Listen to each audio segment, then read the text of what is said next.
Assalamualaikum warahmatullahi wabarakatuh. Halo Sobat JKN, kembali lagi di podcast JKN SMI bersama saya Ihya. Kali ini kita akan membahas terkait dengan testimoni nih dari salah satu peserta JKN.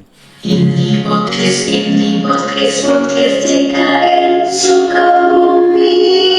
Nah, bintang tamu kita nih pada kali ini ada Teteh-teteh gelis nan jelita nih. Mungkin Teh bisa dikenalin dulu ke Sobat JKN di luar sana. Oke, halo Sobat TKN, perkenalkan nama aku Fauzia. Saat ini aku seorang mahasiswi semester 7, sedang menuju semester 7 di salah satu universitas di Bandung, mengambil program studi manajemen.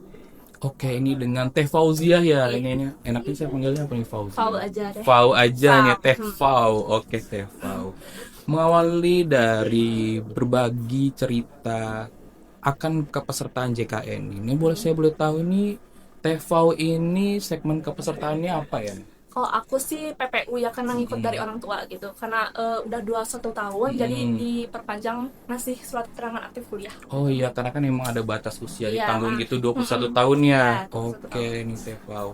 Kalau boleh tahu kalau kepesertaan ini dari mulai kapan nih Teh Fau? Aku udah lama sih, dari SD Mm-mm. juga, akhir SD itu udah masuk ke itu kepesertaan Oke, kayak. berarti ini pengalaman menggunakan peserta Iya, JK ini udah banyak lah ya. ya, lumayan Oke, lah. oke siap. Oke, Tefau nih, mungkin sebelum kita beralih ke pengalaman Tefau nih sebagai peserta JKN, saya ingin tahu nih, kalau dari sisi Tefau ini apa sih program JKN itu gitu? Kalau yang aku tahu ya, program Mm-mm. JKN itu program jaminan kesehatan yang Mm-mm. dari pemerintah gitu, supaya memastikan seluruh masyarakat Indonesia itu tanpa terkecuali itu mendapat layanan kesehatan Mm-mm. yang secara merata gitu, bahkan secara gratis gitu.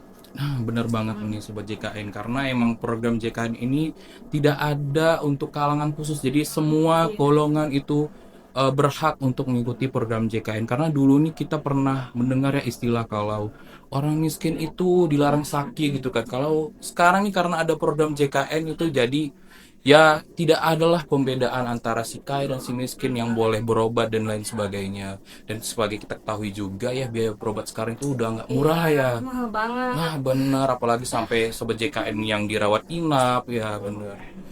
Oke Tefau nih, terkait dengan pengalaman nih ya, selama menjadi peserta JKN, mungkin bisa di-spill atau dibagi nih ceritanya ke sobat JKN di luar sana. Oke, pengalaman aku sih lumayan Mm-mm. banyak ya, karena main Mm-mm. sering bolak-balik rumah sakit juga gitu. Oke. Aku kalau misalkan ke rumah sakit tuh ngambil nomor antriannya pasti di Mm-mm. aplikasi MJKN gitu. Buat Oke. kontrol juga di MJKN ngambil antriannya, jadi Mm. dapat antrian awal gitu, gak di Mm. akhir-akhir. Itu sih paling Oke ya bener ya, emang karena perubahan era digital ya saat mm-mm, ini ya, jadi betul. kemudahan yang diberikan kepada peserta itu ya terus dikembangin lah, salah satunya dari Mobile JKN tadi. Mbak Teval juga mengatakan memanfaatkan fitur antrian online ya di Iya, Mobile antrian JKN online. ya, karena emang kita ketahui dari dulu ya, mungkin kita saat ingin berobat kita harus mengantri dari Iya, subuh gitu ya, jadi heeh. kan yang awalnya kita ingin berobat malah nambah penyakit ya, ataupun rambah penyakitnya ke orang lain Mm-mm. gitu. Oke, berarti dengan MJK ini memudahkan, apalagi Iya, sebagai mahasiswa yang iya. mobilitasnya tinggi ya. Mm, Jadi tinggal sibuk. buka aja nih di kampus atau di mana, tinggal daftar ingin berobat gitu ya, Teh ya. Oke, Tefau ini mungkin terkait dengan pengalaman Tefau nih selama berobat nih, baik di FKTP ataupun di FKTL ya, selama sebagai peserta JKN ini. Bagaimana sih pengalaman Tefau ini, ada nggak perbedaan gitu antara peserta BPJS Kesehatan dengan peserta umum? Mungkin bisa diceritakan kepada sobat JKN. Kalau menurut aku sih gak ada pembeda yang gimana ya, karena emang gak ada pembeda sama sekali gitu. Karena aku Mm-mm. juga saat ini pernah mengalami penyakit, salah satu penyakit dalam gitu. Mm-mm. Waktu itu kayak sakit di perut bagian bawah gitu, kayak gitu. Mm-mm. Terus waktu itu karena kondisinya lagi gawat, jadi aku langsung ke IGD gitu. Dan Mm-mm. aku pakai BPJS, dan di situ aku dilayaninnya cepat banget sih, cepat tanggap, gak ada yang kayak nunggu lama, kayak Mm-mm. cepet banget pokoknya. Dikasih obatnya juga cepat, jadi kayak alhamdulillah. Sampai sekarang aku sampai sekarang masih kontrol gitu, Mm-mm. masih sering bolak-balik rumah sakit pakai BPJS. Alhamdulillah gak ada hambatan atau pembeda. Oh, jadi kalau untuk biaya juga semua Oh ditanggung iya, ya? biaya juga semuanya ditanggung. Aku gak bayar sama sekali gitu sampai saat ini. Mm-mm. Dari mulai kemarin di IGD sampai Mm-mm. sekarang aku kontrol bolak-balik juga gak bayar sih. Mungkin ya yang dikeluarkan biaya transportasi ya, Iya, mungkin ya ke rumah transportasi sakit aja ya, bener mahal. ya. Oke, ini jadi pengalaman Tefau nih ya dari penyakit dalam tadi ya Teh ya, langsung ke IGD, terus di IGD juga dilayani dengan baik ya Iya. sampai dengan kepulangan, dan sekarang juga mulai kontrol ya, semua itu ditanggung oleh BPJS Kesehatan Betul, ya. betul. Oke Teva, selama menjalani perobatan ini tentunya tadi Teva juga mengatakan pernah menggunakan fitur antrian online di mobile JKN, dan kemudian tadi Teva juga mengatakan adanya membantu proses perpanjangan kepesertaan ya karena udah 21 tahun yang ditanggung oleh orang tua tadi ya. Nah, mungkin bisa di-spill nih ke sobat JKN nih bagaimana, mungkin satu dulu nih dari tadi perpanjangan ya kepesertaan tadi itu. Ini mungkin bisa di-spill ke sobat JKN itu bagaimana nih prosesnya tuh, caranya melalui apa gitu. Hmm. Kalau aku sih waktu itu minta surat Mm-mm. keterangan aktif kuliah dulu ke pihak kampus gitu. Kalau Mm-mm. misalkan pihak kampus sudah mengeluarkan, aku kasihnya ke papa aku sih. Jadi papa aku tuh ngasih ke Mm-mm. PIC, relationship officer-nya ya mungkin ke Mm-mm. itunya. Jadi itu aja sih aku. Oh, dari melalui badan usaha Iya, tadi ya, benar dari salah. melalui HRD-nya ya. Hmm. Oke, Teva. Nah, selain itu nih, terkait dengan fitur yang ada di mobile JKN ya.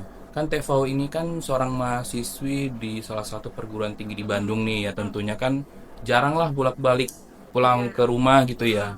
Nah, pastinya kalau untuk FKTP terdaftarnya nih, nah Teva itu apakah masih di rumah kah atau udah pindah nih, dan bagaimana nih proses mungkin perpindahannya gitu? Kalau aku sih sempat bolak-balik atau Mm. pindah-pindah vaskes ya, karena kan kalau di waktu di Bandung itu kayak Mm-mm. lama nggak pulang-pulang gitu kan. Jadi aku pindah dulunya kan di Sukabumi, Mm-mm. terus pindah vaskes ke Bandung ini Mm-mm. pakai MJKN itunya, pindahnya. Terus karena aku sekarang lagi magang gitu Mm-mm. lama di Sukabumi lagi, jadi aku pindah lagi ke vaskes yang di Mm-mm. Sukabumi gitu. Jadi ya sekarang udah pindah gitu deh Kalau untuk prosesnya. perpindahan vaskesnya juga nggak ribet ya. Ya nggak ribet karena pakai MJKN, jadi tinggal Hmm, klik-klik aja udah beres. Satset lah ya. Satu.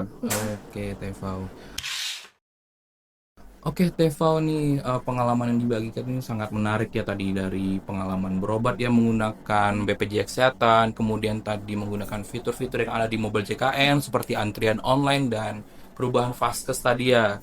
Mungkin sobat JKN ini di luar sana dapat terinspirasi lah ya dari cerita Tevau akan kemudahan-kemudahan yang diberikan dari program JKN. Jadi sobat JKN tidak perlu ragu lagi nih untuk mendaftarkan dirinya ataupun keluarga ya Teh ya, Iya, betul untuk banget. menjadi peserta JKN. Nah, Tevau nih untuk menutup podcast kita kali ini, mungkin ada pesan atau harapan nih yang ingin disampaikan untuk BPJS Kesehatan atau teman-teman yang di rumah nih.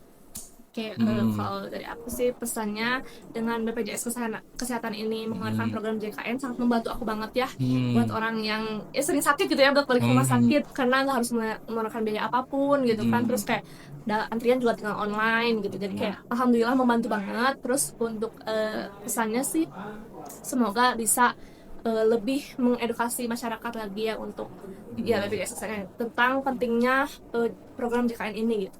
Oke, baik. Oke, Teh Fauzia nih, terima kasih sudah hadir nih di podcast JKN SMI kita pada hari ini. Dan mungkin karena kita ini sedang merayakan nih HUT BPJS Kesehatan yang ke-57 nih dengan tema JKN milik bersama wujudkan Indonesia semakin sehat. Mungkin kita bisa kasih nih spill nih slogan BPJS Kesehatan ke sobat JKN di luar sana. Mungkin tangannya bisa gini, Teh Fauz. Oke, oke. Transformasi mutu layanan mudah, cepat, setara. Oke, Tevau, terima kasih Oke, atas makasih waktunya, banyak dan jangan juga. bosan-bosan, mungkin nanti saya Iya, undang lagi ke sini ya untuk memberikan pengalaman-pengalaman lainnya ke oke, depannya. oke. Oke, Tevau.